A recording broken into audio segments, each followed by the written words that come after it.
You go higher than Avior. You definitely do. Fuck you, Avior. You are a piece of shit Bakugan. I'm high on something right now.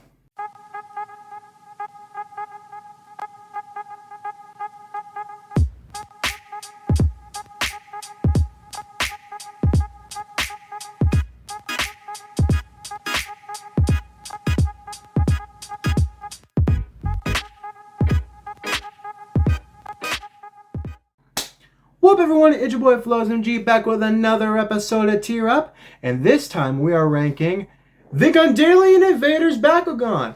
I've ranked the Battle Brawlers Bakugan. I've ranked the New Destroyer Bakugan. It was only a matter of time before I got to these ones. And I don't know why, but out of all the series, Gundalian Invaders was my favorite. I'm not sure why, it just was.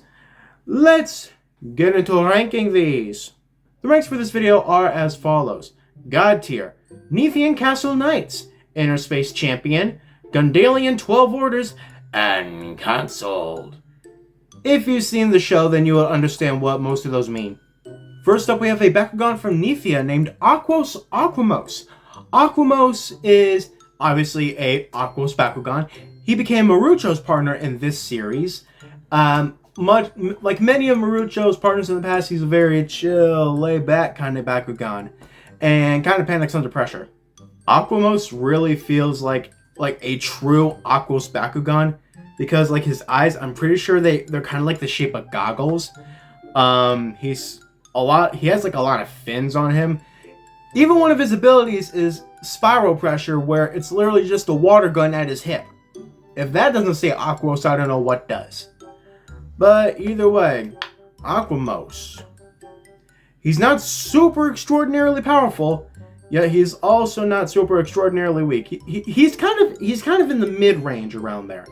So I think we're gonna go ahead and put Aquamos right in the middle at Interspace Champion. Because, by the way, Interspace is Bakugan Interspace, which was created by Marucho, so it's actually really fitting that Marucho's Bakugan go there, now that I think about it. Next up, we have another Bakugan from Neithia, a castle knight named Chaos Aeronaut.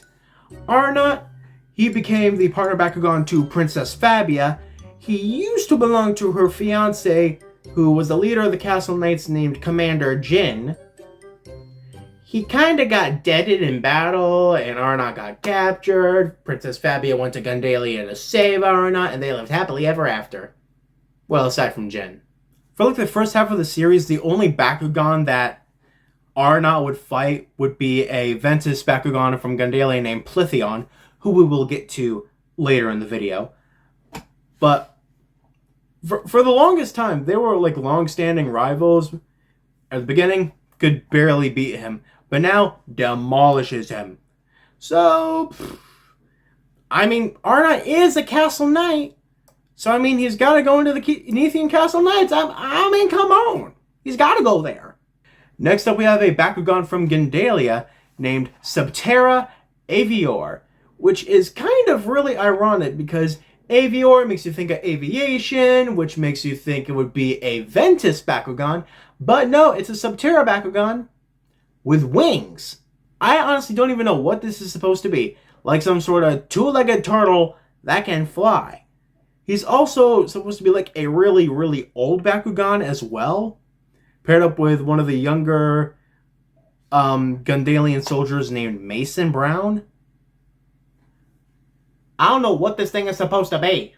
Like, the fact that so many attributes about him scream out Ventus, but he's a Subterra Bakugan, it completely counteracts with each other to the point where I just really don't like him anymore. I am not a fan of Avior at all. Next up, another Bakugan from Gundalia named Chaos Contestier. Contestier is paired up with a battler named Zenit, who both of them actually have the ability to disguise themselves, we'll say. Where Zenit can like morph her body into anyone she comes in contact with, and Contestier has an ability in battle named Evil Copy, where he can morph himself into any Bakugan they choose. Like, he even morphed into Drago when fighting against Drago, and was more powerful than Drago, until Drago whipped out his battle gear. Oh yeah, that's another thing with this series. Every main Bakugan has this sort of thing called battle gear. Watch the show if you don't know what I mean. But hey, Chaos Contest here, his abilities are pretty fucking good, but I feel like we were cut short of the full extent we could have seen from this guy. So for that, I can't put him in God tier. I have to put him one step down in Neithian Castle Knight. Sorry, buddy. Next up, we have a Subterra Bakugan from Neithia named Subterra Corridum. He was paired with a brawler from Earth named Jake, who was one of the newest members to join the Battle Brawlers, and as the token of a new friendship in inner space, Muroto offered him his very own Bakugan, Subterra Corridum, the digital version. Again, you'd have to watch the show to understand what the hell I mean. Corridum himself is a really strong Bakugan, but due to Jake's inexperience of Bakugan battling, his abilities they're kind of let down.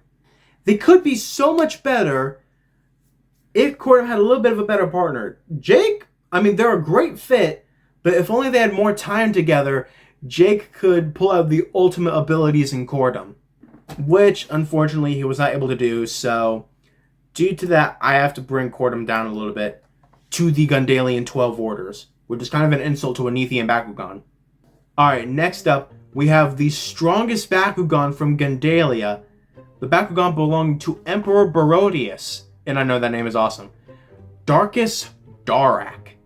Look at this guy. Tell me that just doesn't scream menacing. Barodius and Darak's goal is to take the Sacred Orb, which is basically the ancient life force of Neithia, and holds the DNA codes to every living Bakugan on Earth.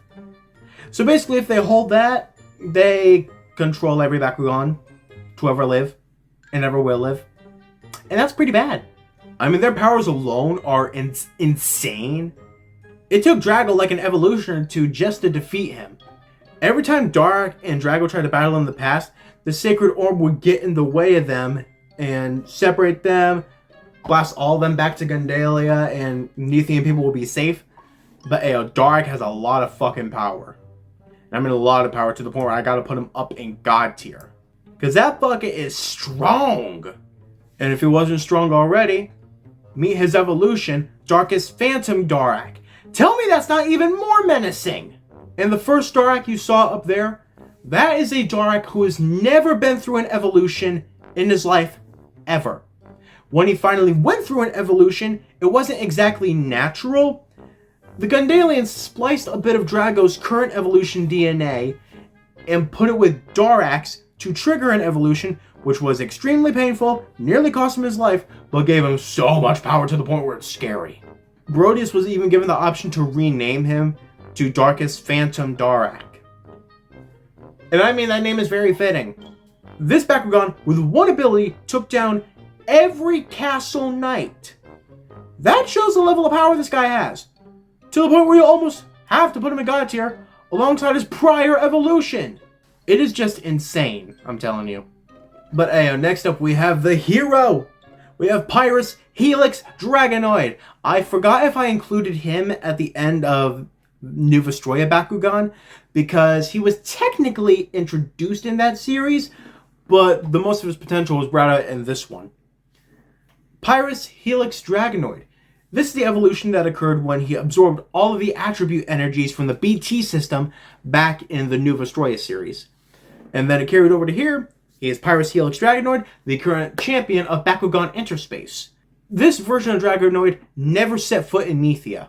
He instead fought off a lot of the agents that were sent to Bakugan Interspace to recruit them for the side of Gundalia. And because it's Drago, we gotta put him up in God tier, but not just anywhere in God tier, the very front of God tier. Cause it's Dragonoid!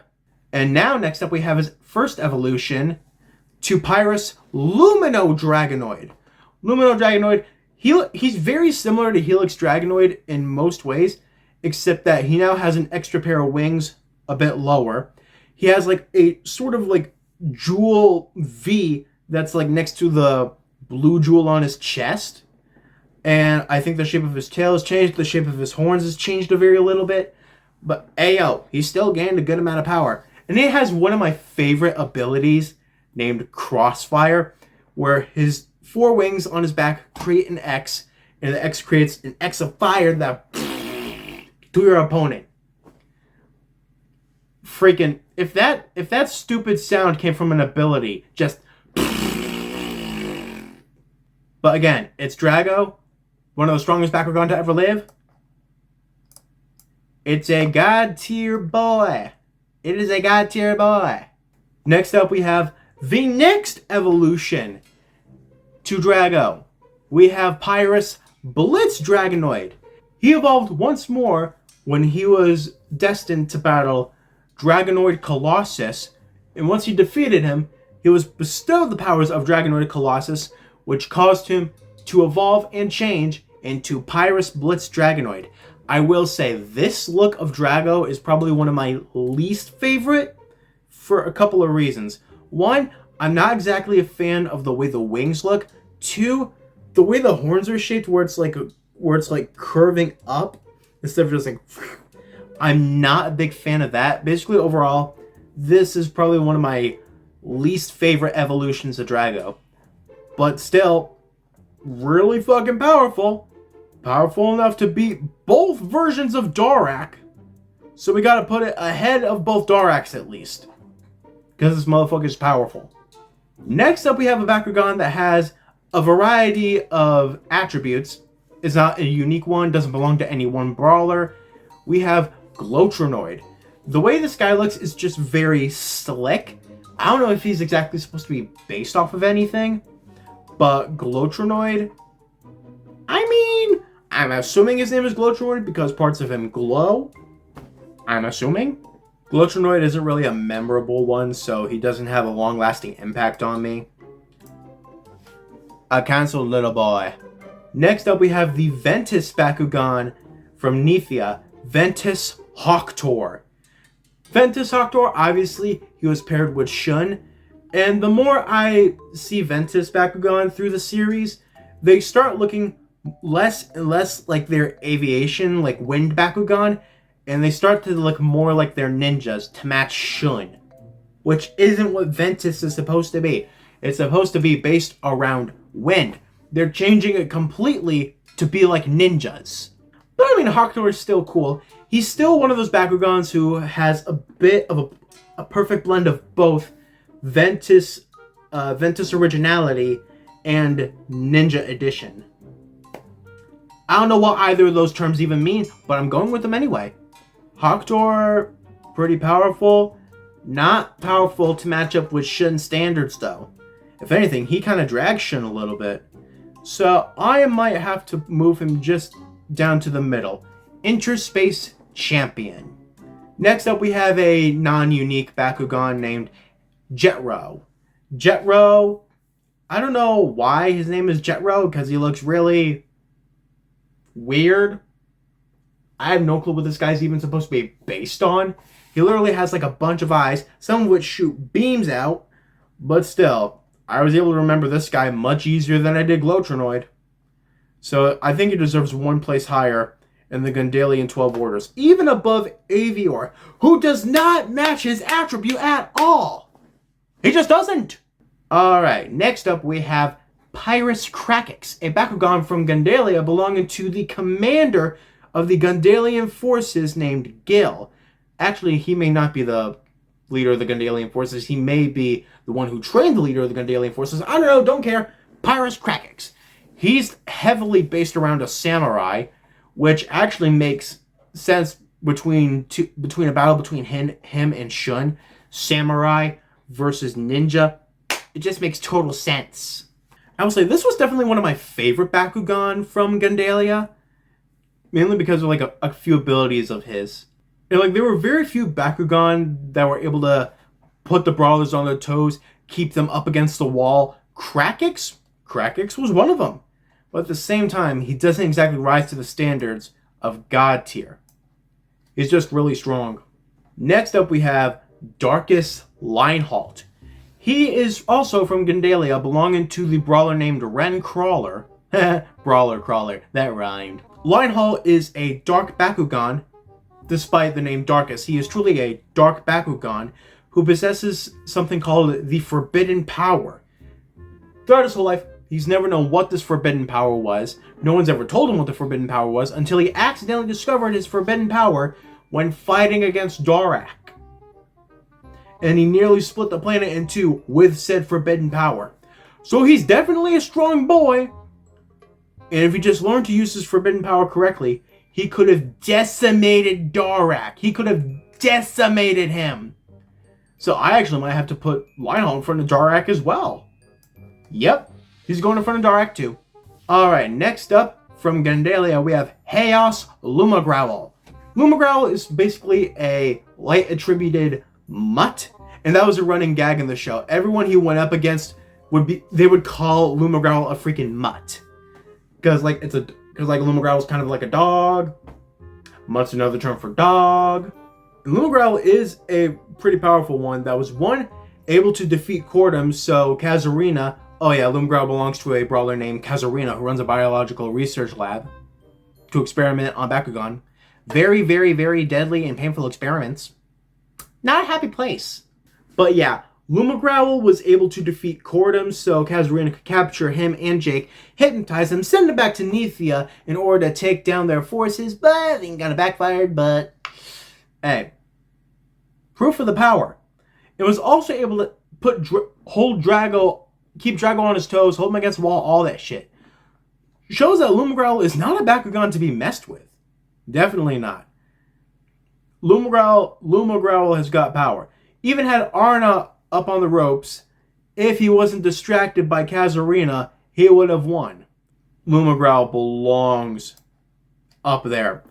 He's a really powerful one. I'm not going to deny that at all.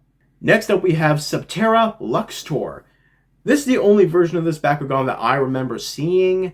There may have been a Chaos one or two in Nethia, but this is the one where we see someone battle with Luxtor. He basically just looks like a bug. And this one stays truer to the Subterra name than Avior. Like, seriously. Just for staying truer to the Subterra name, you go higher than Avior. You definitely do. Fuck you, Avior. You are a piece of shit Bakugan. I'm high on something right now. Ooh, next up we have a Bakugan belonging to probably my second favorite character from Gundalia. This is Aquos Letherius, belonging to the battler Stoica, who's like a very crazy oddball who looks out for no one but himself, willing to betray anyone to get what he wants, and basically just likes causing a lot of chaos, which is exactly what Letherius does as well. And I don't know why these guys are one of my favorite characters, but they just are. And much like Mutt for Lumagrowl, Letherius was constantly called a cockroach, which I mean I can kind of understand, but it is what it is.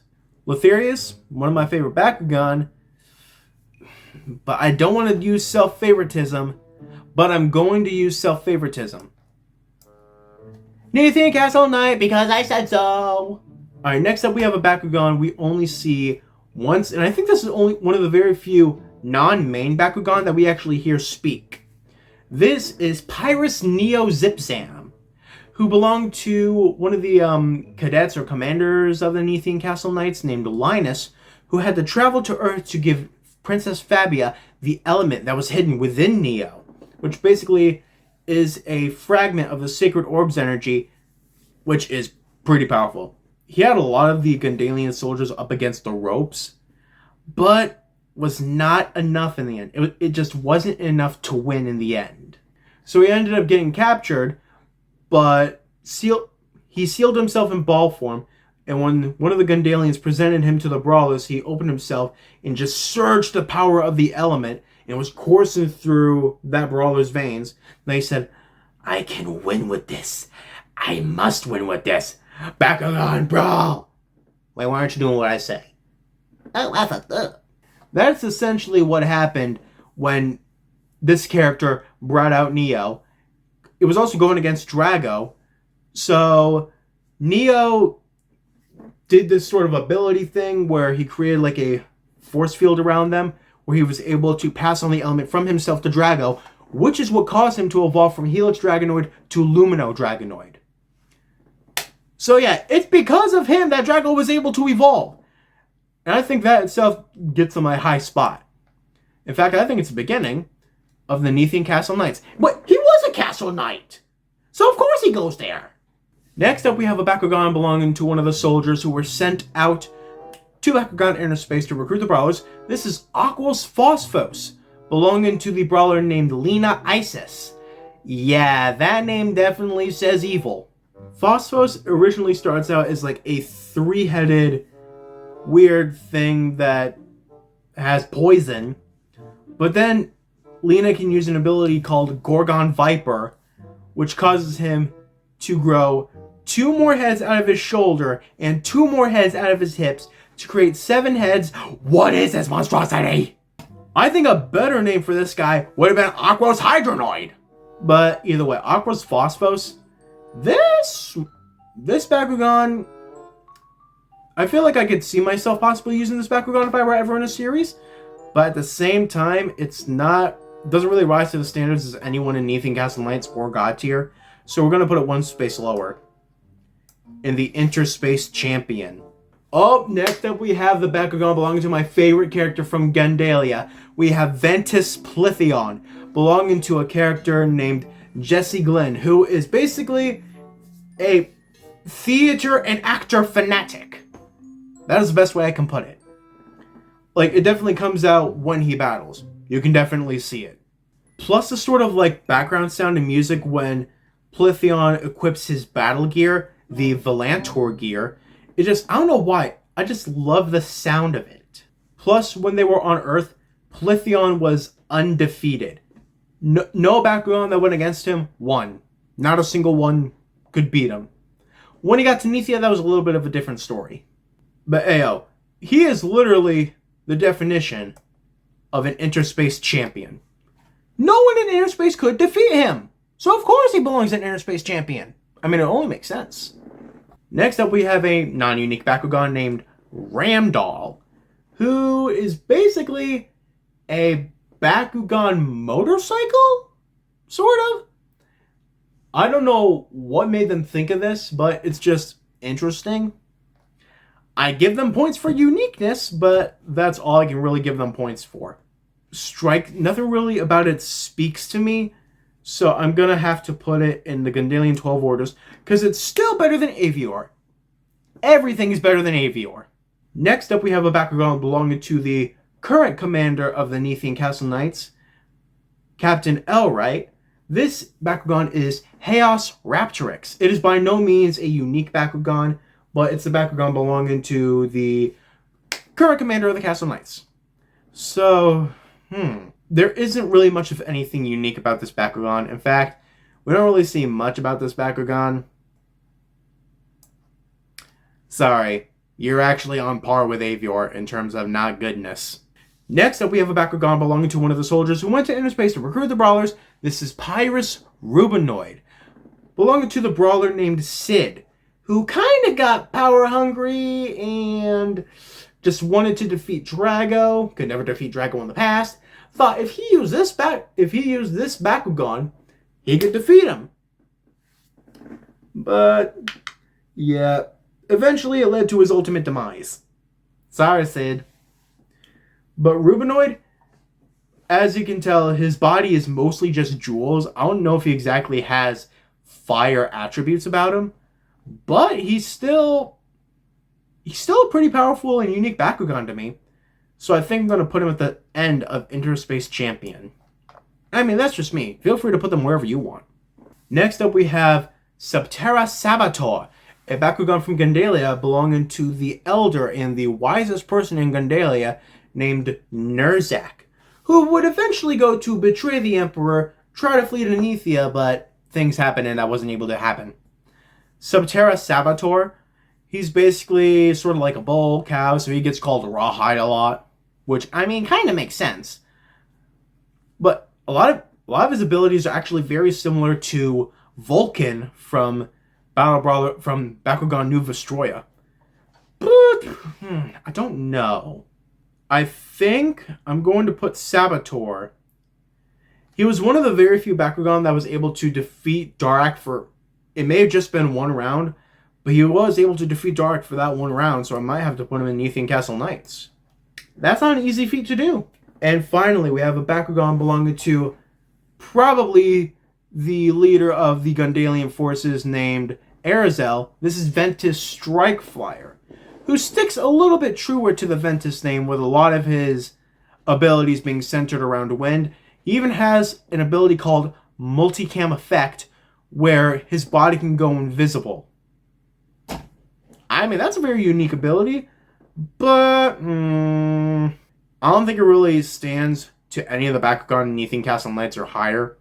So we're going to put him at the very end of Inner Space Champion. And finito! These are going to be my rankings. I've been Floz MG. This has been Tier Up Bakugan, Gundalian Invaders Bakugan. And I cannot wait to see you all in the next video. Bye!